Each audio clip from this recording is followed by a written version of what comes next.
Hello viewers, আসসালামু আলাইকুম। আশা করি সবাই ভালো আছেন, সুস্থ আছেন। আমি আজকে নিয়ে আসলাম বাঙালির একটা ঐতিহ্যবাহী খাবার, সেটা হলো ছেপা ভর্তা। বাঙালির মহিলাদের এটা একটা ঐতিহ্যবাহী খাবার। বাঙালি মহিলারা যদি ছেপা ভর্তা হয় তো তাদের জিভে একদমই জল এসে যায় এবং তারা এই ছেপা ভর্তা খুবই পছন্দ করে। তার মধ্যে আমি একজন। তো ভিউয়ার্স, আজকে শুরু করা যাক আজকের এই বিখ্যাত ছেপা ভর্তার রেসিপি। আমি প্রায় 10 থেকে 12 রকমের ছেপা ভর্তার রেসিপি পারি। তো আজকে আমি একটা ছেপা ভর্তার রেসিপি আপনাদের সামনে শেয়ার করব। তো এখানে কিছু পরিমাণ মতো কাঁচামরিচ, 4টা চেপা, বড় সাইজে 2টা রসুন আর 2টা পেঁয়াজ কুচি নিয়ে নিলাম। তো অল্প একটু তেল দিয়ে আমি এখন এটাকে ভেজে নেব।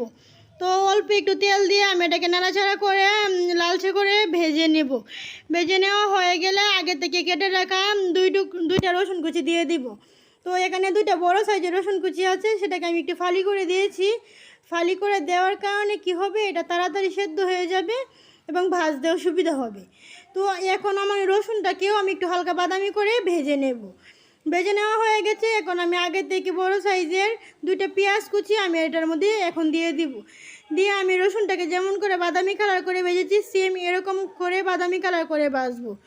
তো ভিউয়ার্স, আমি আগেই বলেছি যে আমি 10 থেকে 12 রকমের ছেপা ভর্তার রেসিপি পারি। আজকে আপনাদের সামনে একটা সহজ ছেপা ভর্তার রেসিপি আজকে শেয়ার করব। তো ভিউয়ার্স, না টেনে দেখুন অতি সহজে কীভাবে একটা লোভনীয় ছেপা ভর্তা বাসায় তৈরি করা যায়। তো দেখতে পাচ্ছেন আমার পেঁয়াজ, রসুন এবং মরিচের কালারটা একদমই চেঞ্জ হয়ে গেছে। তো আমি এখন এই পর্যায়ে দিয়ে দিব আগে থেকে পরিষ্কার করে ধুয়ে রাখা 4টা চেপা। দিয়ে আমি এটাকে আবার ভালো করে নাড়াচাড়া করে মিশিয়ে নেব।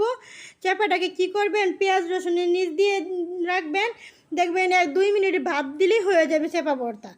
তো এখন আমি ঢাকনা দিয়ে ডেকে ফিরে আসবো 2 মিনিট পর। এই পর্যায়ে জালটা থাকবে একদম লো ফ্লেমে, একদম লো ফ্লেমে, না হয় চেপাটা নিচ দিয়ে পুড়ে যাবে। দেখতে পাচ্ছেন 2 মিনিট আমার চেপাটা একদমই সেদ্ধ হয়ে গেছে। তো এই পর্যায়ে আমি আরেকটু ভালো করে নাড়াচাড়া করে আমি মরিচ, পেঁয়াজ, রসুনের সাথে ভালো করে মিশিয়ে নেব। এই পর্যায়ে জালটাকে আমি অফ করে দেব। ঢাকনা দিয়ে ডেকে আমি 2 মিনিটের জন্য আবারও দমে দিয়ে দিব। 2 মিনিট পরে আবার ফিরে আসলাম। দেখতে পাচ্ছেন যে আমার একদম চেপাটা একদমই সেদ্ধ হয়ে গেছে। তো আমি এই পর্যায়ে চলে যাবে ভর্তাটা করতে। তো চেপার মাঝখানে যে কাঁটাটা আছে আমি সেটা এখন সরিয়ে নেব, কারণ মাঝখানের কাঁটাটা অনেক কাটালো হয়। তো আমি এই পর্যায়ে মাঝখানের সব কাঁটাগুলো ছড়িয়ে নিলাম। এখন আমি একটা ছেঁচনির সাহায্যে আমি ভর্তাটা করে নেব। আপনারা চাইলে হাত দিয়ে কষলেও করতে পারেন, কিন্তু আমি করব ছেঁচনি দিয়ে। তো এই পর্যায়ে দিয়ে দিলাম স্বাদ মতো লবণ। এখন এই ছেঁচনির সাহায্যে আমি ভালো করে ভর্তাটা একদমই তেতলিয়ে নেব। তো এই পর্যায়ে আপনারা শিলপাটা থাকলে করতে পারেন, ব্লেন্ডারও করতে পারেন। তো আমি মনে করি যদি এভাবে করেন হাত দিয়ে, তো এটা স্বাদটা অনেক বেশি ভালো লাগে।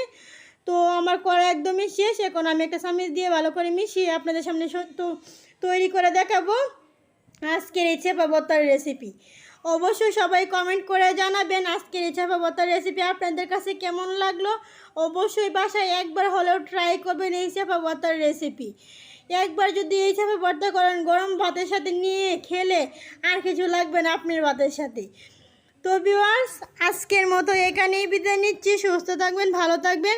পরবর্তীতে দেখা হবে অন্য কোনো নতুন ভিডিও নিয়ে। ততক্ষণ সুস্থ থাকুন, ভালো থাকুন। আল্লাহ হাফেজ, আসসালামু আলাইকুম।